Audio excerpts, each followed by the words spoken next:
back taking a look at another episode from Doctor Who Series 11 today, so we're taking a look at episode 4, which is of course entitled Arachnids in the UK, written by the brand new head writer for Doctor Who Series 11, that is of course Chris Chibnall. Now to start off this review, I think that it's fair to say that so far my general opinions of Series 11 have been rather positive. All three reviews so far have generally come out with the other side of me generally enjoying the story. I think one of the main words I can actually use to summarise Series 11 so far is entertaining.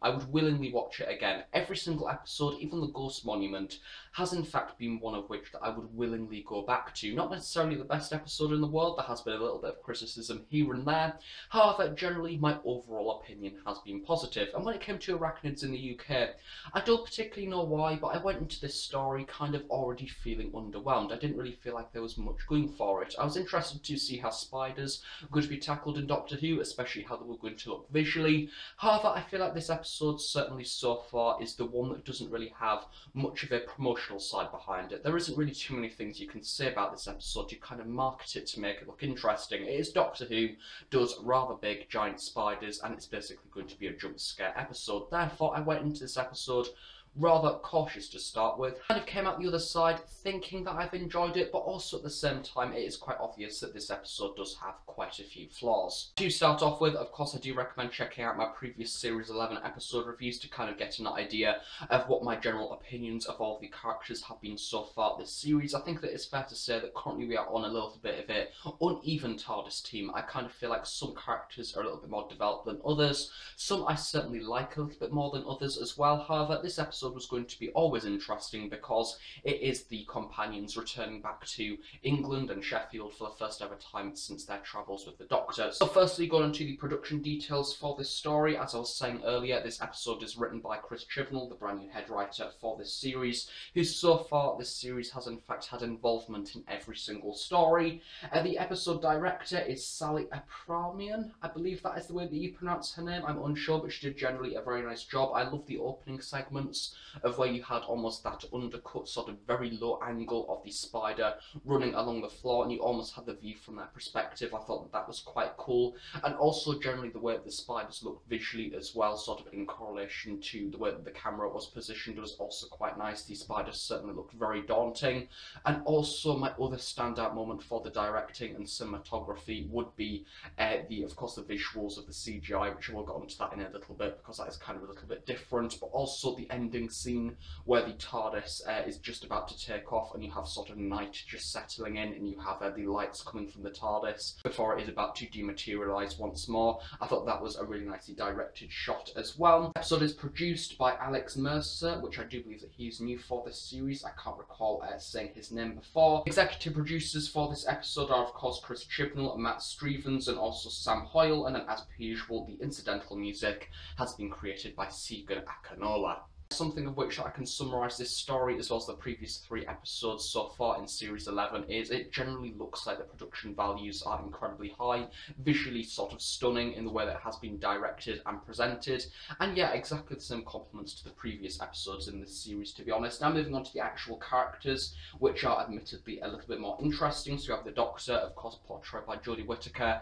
I think that generally so far I'm getting a very eccentric, happy, sort of excitable vibe from her Doctor. I think that is fair to say. Something I must credit the writing team on, which is something that I can't credit other new series sort of openings of Doctors for doing, is the consistency. Of course, one of the main highlights of having Chris Chibnall as being the co-writer, or at least the main writer for the first opening episodes of this series, is that you certainly have consistency with the 13th Doctor. An issue that you had with the 12th Doctor mostly was that for his opening stories, he was incredibly inconsistent. In fact, for the majority of his opening season, he was incredibly inconsistent. Some of the stories were in fact previously written for Matt Smith, and I kind of feel like the early series always suffered from that. However, something that Series 11 certainly hasn't suffered from is that, because so far her character has been rather fun, sort of enjoyable, and as I say, consistent all the way throughout, probably due to the fact that Chris Chibnall has had an input for every single story so far. I think that some of my main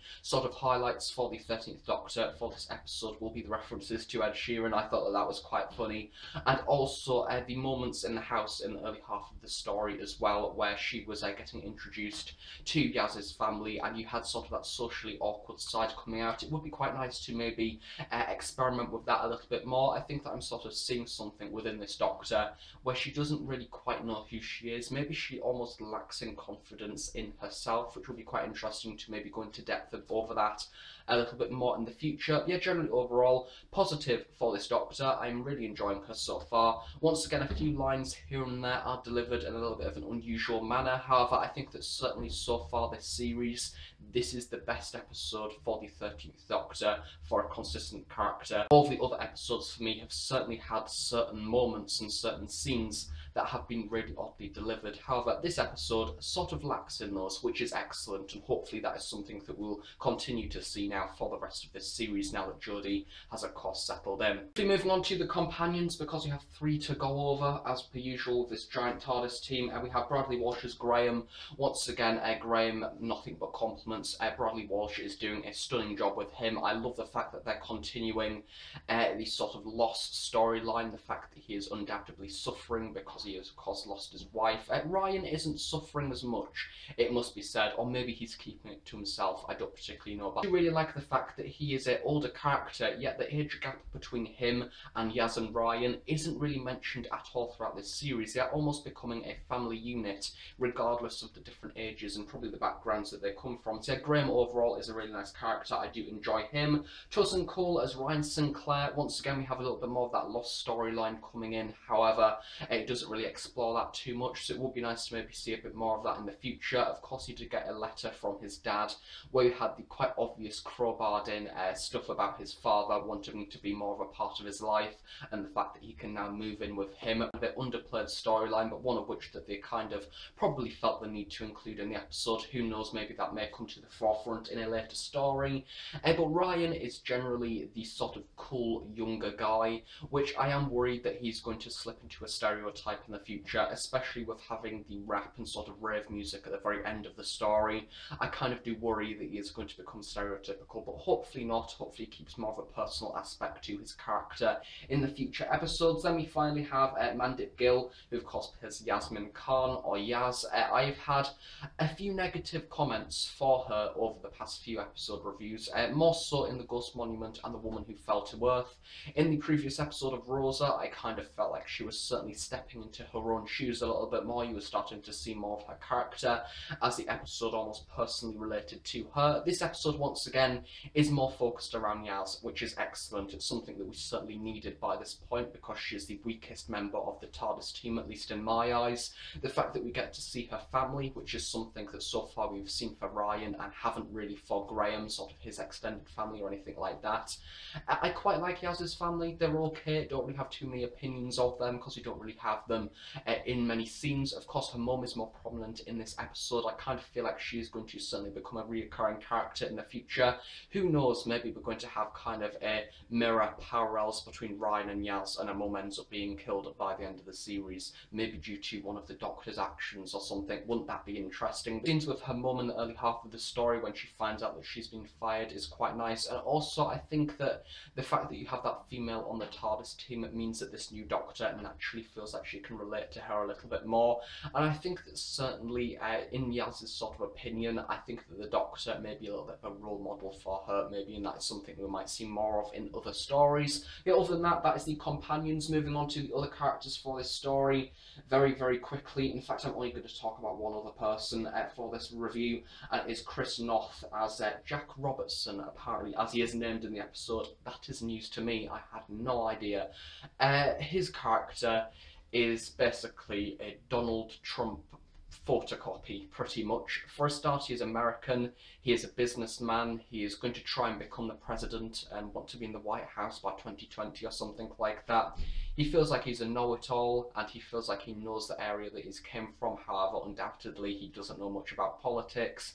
He has a very sort of strong opinion on guns, and they should be used. One of my standout moments for this episode was when he said, "Oh, be a civilized person and just shoot people," or something like that, or saying that guns are the answers to most questions. Of course, naturally, he does have a few conflictions with the Doctor.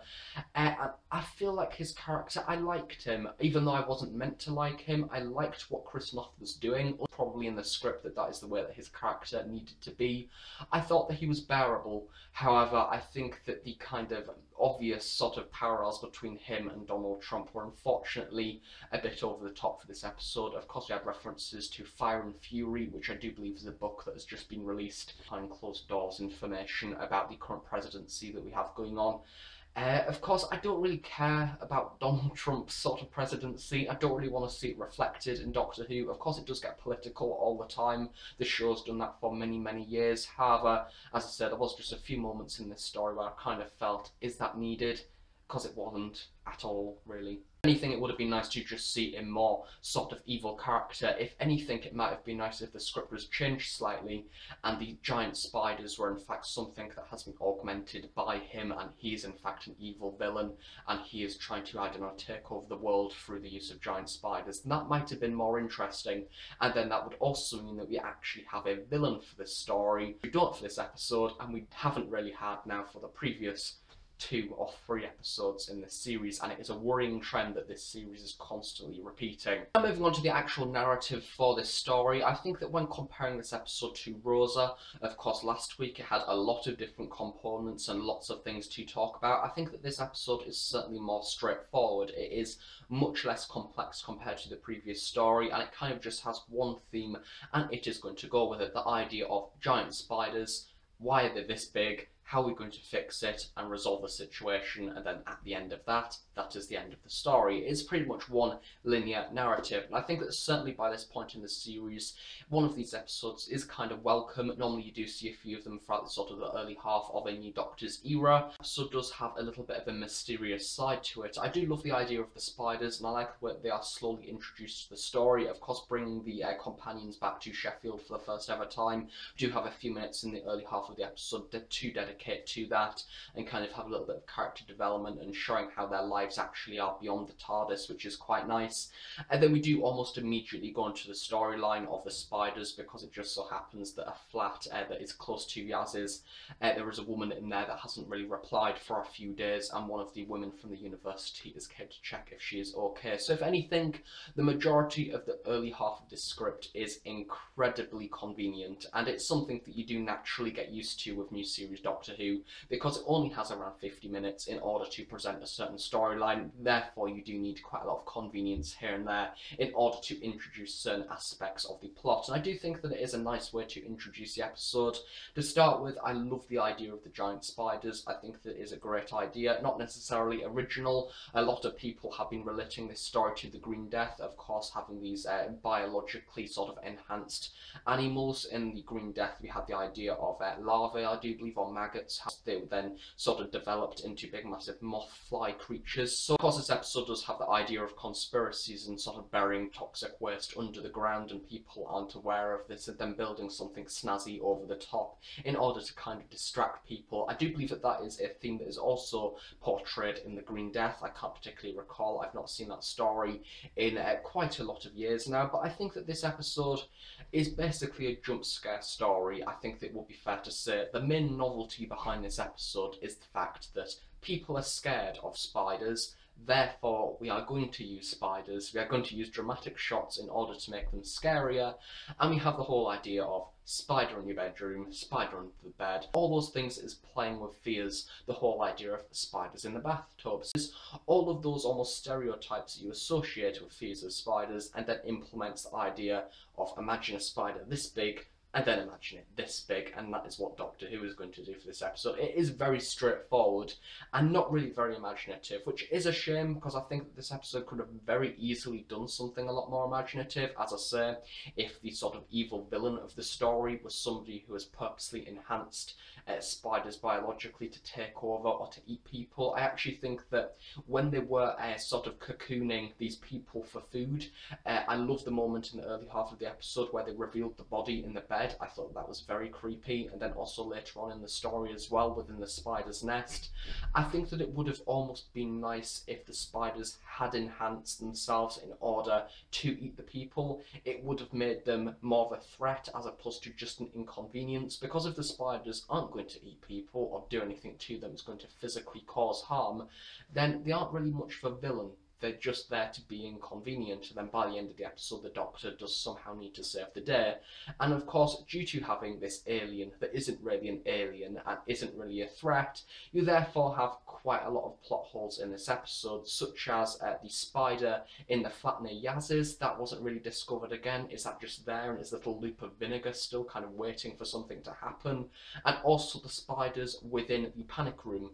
Are they just trapped there? Because that kind of baffled me, the way they were saying they needed to give the spiders a humane death, and apparently locking them in a room until they die is apparently a humane death. I mean, it kind of depends what your definition of humane is, but to me that doesn't really sound very humane.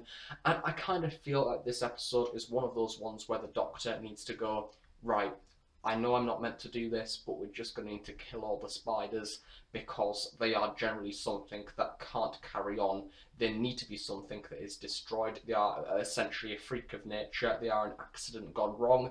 And I think that this episode kind of took it down the wrong route of the Doctor being this all-good person who doesn't kill anybody, when quite obviously from the 50 years of Doctor Who, we know that that has happened in the past. Therefore, I kind of feel like referring back to the storyline of Doctor doesn't use guns, the Doctor doesn't use weapons, I kind of feel like it is a weak excuse for a Doctor Who story these days, especially when we've had so many episodes in the past that have kind of shown otherwise to that. As I mentioned as well, I know that I said earlier that I wasn't going to talk about any other characters, but I kind of forgotten about her, to be honest. Tanya Fear as Dr. Jared McIntyre. I really enjoyed her. I thought that she was a really interesting character.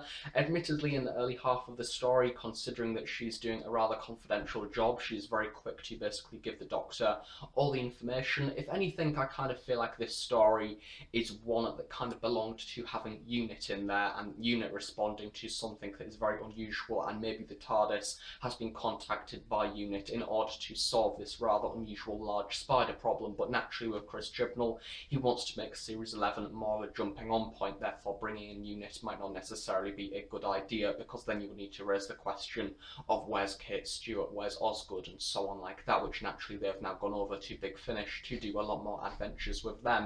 And I think that that is certainly for now sort of a more welcome home for them in Doctor Who, because we've had quite a lot of Unit over the past few years. In fact, take responsibility for the majority of the technical aspects of the story, the fact of why are they enhancing spiders, what do they get from this, what do they want to try and achieve by making spiders bigger, and then of course inevitably seeing that backfire in the later half of this episode. If anything, I kind of felt like her departure of the episode was a bit odd. She just kind of vanished. It may have been nice to have a little bit of a leaving thing for her. Maybe she's an open book end, maybe we'll see her again at some point. Yeah, a few compliments for Jade's character. As I said, Tanya Fear did a very good job of her, and she made the episode generally a little bit more enjoyable, but at the same time, I do question if she was completely needed, considering we already have a rather large TARDIS team. Moving on to the part of the story that honestly made me burst out laughing, to be quite honest.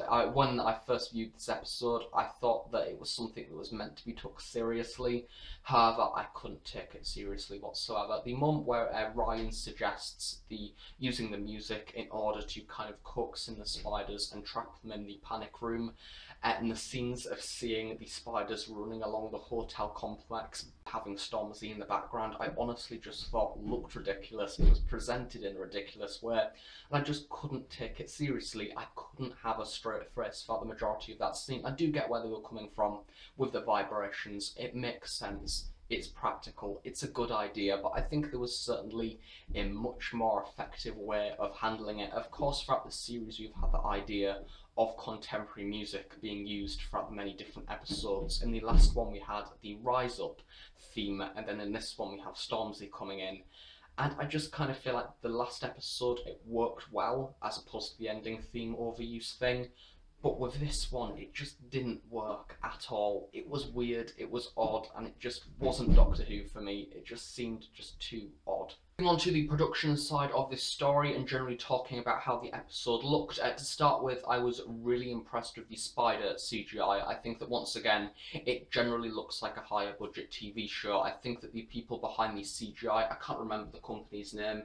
I know that they've done quite a lot of blockbuster films, I do believe, in the past. They did a very good job. I love the spiders. I like the fact that they were kind of just natural house spiders that have been enhanced. There was a few moments here and there where they did look a little bit unusual, such as the mother spider running after Graham and Ryan. I thought that that was very sort of odd in the way they looked. It just looked a little bit off. Talking about the other bits of CGI, such as the vortex in the earlier half of this story, wow, honestly, I loved it. Probably the way that the TARDIS actually flew through the vortex and then it kind of went out into space and then went into more sort of tunnels that then spurted off into other directions, no doubt to other planets and other time periods. Especially when I was younger, that was kind of the way that my mind actually visually sort of presented the vortex.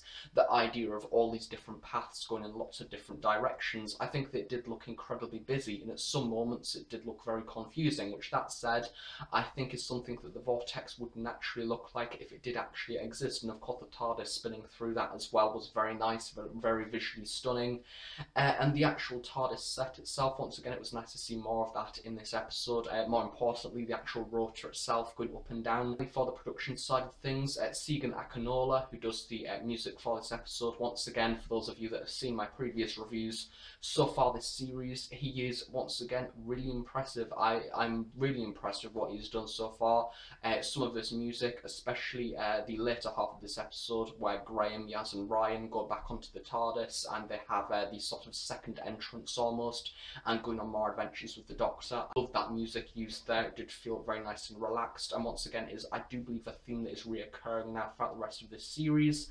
And also the eerie atmospheric stuff when we first get to see the spiders in the early half of the story, as well as going into the cave. That was very nice and impressive.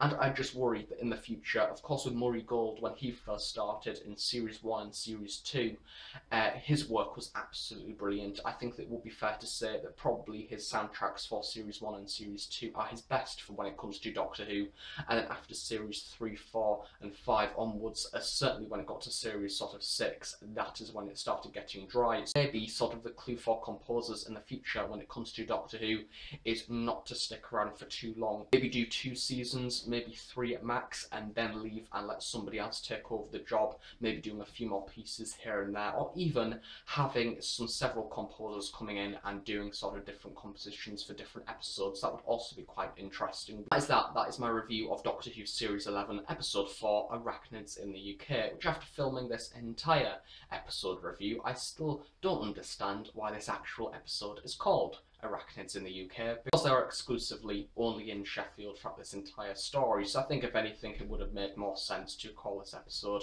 Arachnids in the Sheffield, but that probably sounds a lot less impressive. Maybe just come up with something that is a bit more exciting sounding, like Spider Attack, or Doctor Who and the Fear of the Spiders, or Doctor Who and the Planet of the Spiders. Hey, for this episode review, overall a nice story. It's certainly one of the weak ones, I think it will be fair to say, for this series, with a few plot errors here and there, with a few unexplained sort of moments in the episode as well. The characters are interesting, absolutely adored Graham, like the 13th Doctor, and the CGI was very nice as well. However, I felt that the sort of over-exaggerated moments, including the Donald Trump stuff, quite obvious parallels with the Green Death, and also the not really very experimental narrative throughout the entire story, maybe let this episode down a little bit. It wasn't necessarily bad, I just kind of felt like it could have been a lot better. That's that for this Doctor Who Series 11 episode review. Join me next time for my review of the Tusaranga Conundrum. I'm going to need to learn how to pronounce that for next time, because I'm going to be saying that quite a lot. So yeah, join me next time for that review, whenever that happens. That's that, stay safe, and I shall see you all next time. Bye for now.